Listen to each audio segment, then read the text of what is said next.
तो text format के लिए देखिए, आप अगर कोई कंटेंट बनाते हैं, जैसा कि यहाँ पर एक कंटेंट है, राइट, ये कंटेंट बना हुआ है। और इस कंटेंट में जैसे मैं पहले एक कंटेंट बनाता हूँ, राइट, जैसे मैंने यहाँ पर drupal.org पे जाता हूँ मैं। ये drupal.org को ओपन करता हूँ इधर, और यहाँ एक कंटेंट में बनाता हूँ कि किस तरीके से। तो जैसे मैंने कंटेंट बनाया यहाँ पे, कंटेंट में मैंने ड्रूपल, यहाँ पर मैंने लिखा व्हाट इज ड्रूपल। ठीक है, सिंपल। तो drupal.org पे हम चले गए, ये drupal.org आ गया। और यहाँ पर अगर मैं ड्रूपल की बात करूँ तो कुछ इस तरीके से ड्रूपल के बारे में आ रहा है ना। तो यहाँ डॉक्यूमेंटेशन है, ये डॉक्यूमेंटेशन आपको मिल जाएगा यहाँ ड्रूपल का, अबाउट ड्रूपल। ठीक है, यहाँ हम गए, और ये एक छोटा सा कंटेंट मैंने यहाँ पर बना दिया अबाउट ड्रूपल करके। तो मैं कंटेंट में गया, और यहाँ कंटेंट में जाने के बाद में मैंने यहाँ पर एड कंटेंट पे क्लिक किया, और यहाँ आर्टिकल पे गया, और यहाँ पर मैंने लिख दिया अबाउट ड्रूपल। ये कंटेंट हो गया मेरा। यहाँ से मैंने एक कंटेंट क्रिएट किया, तो जैसे ये फील्ड है मेरी, ये फील्ड यहाँ पे मैं गया, और यहाँ पे मैंने जो टेक्स्ट फॉर्मेट आ रहे हैं ना, देखिए अभी बेसिक एचटीएमएल आया, तो ये बेसिक एचटीएमएल मैंने यहाँ पेस्ट कर दिया, और यहाँ पर टैग में मैंने ड्रूपल करके इसको ऐड कर दिया। ये ड्रूपल टैग जो है वो ऐड हो गया मेरा। तो आप देखोगे ये कंटेंट यहाँ पे क्रिएट हो गया है, और कंटेंट क्रिएट हो जाने के बाद में यहाँ पे कुछ ऑप्शन भी आ रहे हैं एडिट करने का कंटेंट को। तो जैसे मैं कंटेंट पे गया और व्यू पे गया, ठीक है, ये कंटेंट है मेरा,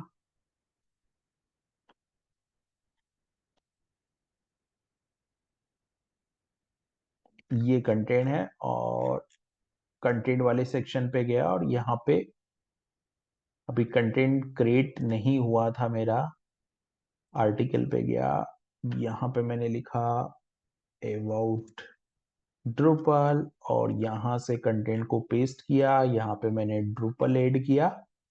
ड्रूपल ऐड करने के बाद यहाँ पे कुछ प्रीव्यू, ये प्रीव्यू इस तरीके से दिख रहा है, और यहाँ पे सेव का ऑप्शन है, तो मैंने कंटेंट को सेव कर दिया। तो आप देखोगे ये कंटेंट कुछ इस तरीके से सेव हो गया।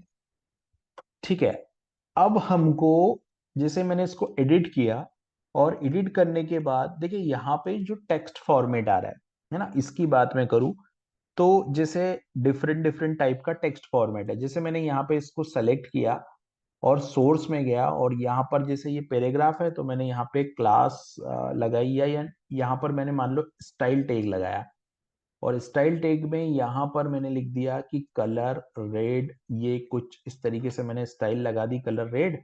और सोर्स में गया मैं, तो देखिए कुछ रिजल्ट मेरे को यहाँ दिखाई नहीं दे रहा, लेकिन अगर मैंने यहाँ पे टेक्स्ट फॉर्मेट, देखिए यहाँ पे टेक्स्ट फॉर्मेट को मैंने यहाँ पे फुल एचटीएमएल किया, तो देखिए फुल एचटीएमएल किया तो कंटेंट चेंज होगा, राइट। तो यहाँ पे हमको वार्निंग मिल रही है, क्या बोल रही है कि save your changes before switching the text format to avoid losing data. यानी कि अगर आप फुल एचटीएमएल जो टेक्स्ट फॉर्मेट है उस पे अगर आप स्विच कर रहे हो तो कुछ कंटेंट चेंज होगा। तो अभी मैंने कंटिन्यू किया, है ना। अभी आप देखोगे यहाँ पर, अगर मैंने यहाँ पर जो, जैसे मैंने यहाँ पर सोर्स में जाऊंगा, यहाँ सोर्स है, सोर्स में जाता हूँ, और इस पैराग्राफ पे मैं कुछ स्टाइल लगाता हूँ, ठीक है।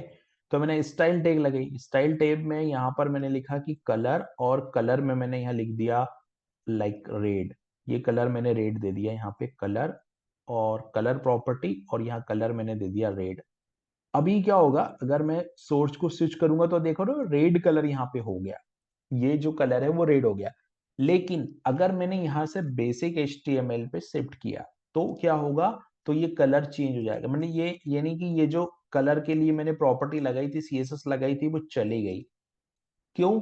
क्योंकि स्टाइल टैग का जो सपोर्ट है वो कहां पर है, वो सिर्फ फुल एचटीएमएल पर ही है। तो इस चीज का हमको ध्यान रखना होता है कि जब भी हम फुल एचटीएमएल से दूसरे एचटीएमएल पे टेक्स्ट को स्विच करेंगे, टेक्स्ट फॉर्मेट को स्विच करेंगे, तो कंटेंट को पहले हमको कॉपी कर लेना चाहिए, क्योंकि क्या होता है कि बहुत सारे टेक्स्ट सपोर्ट नहीं करेंगे दूसरे टेक्स्ट फॉर्मेट पे, और जो टेक्स्ट फॉर्मेट सपोर्ट नहीं करेंगे तो वहां पे हमारा जो स्टाइल है वो लॉस होने के चांसेस ज्यादा है। जो स्टाइल हम लोगों ने लगाई थी वो चली गई, आपने देखा कि जो स्टाइल हमने लगाई थी वो चली गई, ठीक है। अब ये जो टेक्स्ट फॉर्मेट है, इन टेक्स्ट फॉर्मेट को किस तरीके से यूज करना है, तो यहाँ पे हम लोग कॉन्फ़िगरेशन पे जाएंगे। तो कॉन्फ़िगरेशन पे यहाँ पे टेक्स्ट फॉर्मेट का एक ऑप्शन हमको दिखाई देता है, तो टेक्स्ट फॉर्मेट के इस ऑप्शन पे मैं क्लिक करूंगा, ये टेक्स्ट फॉर्मेट का ऑप्शन है। तो यहाँ पे सारे टेक्स्ट फॉर्मेट है, मैं अगर कॉन्फ़िग करूंगा, एक एक टेक्स्ट फॉर्मेट को मैं कॉन्फ़िग करूंगा, यहां से मैं इन टेक्स्ट फॉर्मेट को डिसेबल भी कर सकता हूं, और यहां से मैं इन टेक्स्ट फॉर्मेट को इनेबल भी कर सकता हूं। तो यहां से मैं कॉन्फ़िग करके जाता हूं, कॉन्फ़िग करके जाऊंगा, और यहां पर देखिए एक्सेस अभी इन दोनों यूजर के पास है, मैं यहाँ कंटेंट एडिटर को भी एक्सेस दे देता हूं। और यहाँ पर आपको ये अवेलेबल ऑप्शंस दिख रहे हैं, ये जो ऑप्शन है ये अवेलेबल ऑप्शन है, और ये एक्टिव ऑप्शन है, यानी कि जब आप एडिट मोड में इसको ओपन कर रहे हो और जब आप यहाँ पर बेसिक HTML सेलेक्ट कर रहे हो, तो ये जो ऑप्शन दिख रहे हैं, ये ऑप्शन कहाँ से आ रहे हैं, ये सारे ऑप्शन यहाँ से आ रहे हैं, राइट। अभी मैं एक्टिव टूल बार के अंदर अगर, जैसे मान लीजिए मैंने एक्टिव टूल बार के अंदर कोई और टैग यहाँ से ऐड कर दिया, जैसे अंडरलाइन, तो मैंने अंडरलाइन का टैग यहाँ ऐड कर दिया, अभी अंडरलाइन वाला टैग यहाँ पर है क्या, नहीं है, तो मैंने यहाँ पे अंडरलाइन वाला जो ऑप्शन है वो ऐड कर दिया, यहाँ पे मैंने स्टाइल को भी ऐड कर दिया, right, this is the style. और अभी मैं इसको सेव करूंगा। इसके अलावा जो HTML टैग है, आप अगर इसको स्क्रॉल डाउन करोगे, स्क्रॉल डाउन करके यहाँ पे जाओगे, तो ये इतने HTML टैग यहाँ अलाउ है। अगर मेरे को कोई नया टैग अलाउ करना है तो मैं इस टैग को यहाँ पे ऐड कर दूंगा, तो वो टैग भी जो है वो अलाउ हो जाएगा। इसके बाद में यहाँ पर अगर मेरे को रेल ऐड करना है, जो कि आपका ACO पॉइंट ऑफ व्यू से इंपॉर्टेंट होता है, वो अगर करना है तो वो ऑप्शन भी यहाँ पर है। अभी मैं क्या करता हूँ, इसको सेव करता हूँ, यहाँ पे मैंने इसको सेव किया, ये कॉन्फ़िगरेशन सेव हुई, मैंने एक बार यहाँ पे मुझे ड्रस CR रन करना पड़ेगा, तो मैंने यहाँ पे ड्रस CR को रन किया। ड्रस CR रन करने के बाद यहाँ पे इस कंटेंट को सेव करने के बाद, ठीक है,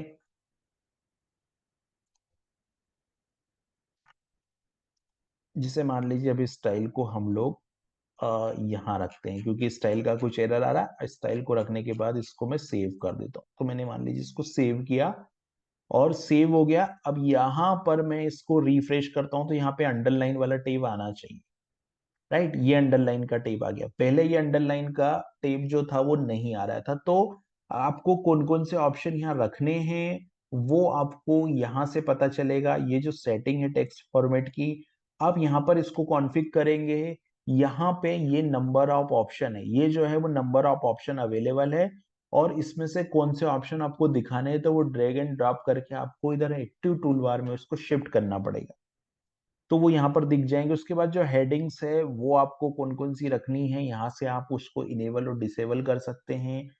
सोर्स एडिटिंग का ऑप्शन भी यहाँ पर आपको मिल जाएगा। उसके बाद में इमेज से रिलेटेड है, जो इमेज आपको अपलोड करना है, कितने साइज की अपलोड करना है वो कर सकते हैं। इमेज रीसाइजिंग भी यहाँ से अलाउ कर सकते हैं हम लोग, की इमेज अपलोड होने के बाद उसको रीसाइज कर पाएंगे कि नहीं कर पाएंगे, वो भी हम यहाँ से सेट कर सकते हैं। तो इस तरीके से सारे टेक्स्ट एडिटर को हम यहाँ से कॉन्फ़िग कर सकते हैं। और अगर हमको कुछ एक्सेस से रिलेटेड चाहिए, एक्सेस से रिलेटेड चाहिए यानी कि अगर हमको फुल HTML, अभी मैंने बताया कि फुल HTML में एक प्रॉब्लम है कि फुल HTML से अगर आप दूसरे एडिटर पे शिफ्ट करोगे, दूसरे फॉर्मेट पे शिफ्ट करोगे, तो कुछ चीजें लॉस होगी। तो अगर आप परमिशन यहाँ रखना चाहते हो तो आप एक फील्ड परमिशन करके मॉड्यूल आता है, वो फील्ड परमिशन का मॉड्यूल अगर आप लगाओगे और यहाँ पर आप बॉडी फील्ड को परमिशन दे दोगे, तो वही यूजर उसको एक्सेस कर पाएगा। जैसे यहाँ पर अगर मान लीजिए मैं full HTML, restrict HTML, basic HTML, और अगर मैं यहाँ परमिशन दे दूंगा, तो जिस रोल को मैं परमिशन दूंगा वही रोल उस पर्टिकुलर टेक्स्ट फॉर्मेट को जो है वो एक्सेस कर पाएगा। तो इस तरीके से हम लोग जो है वो यहाँ से टेक्स्ट फॉर्मेट को कॉन्फ़िग कर सकते हैं।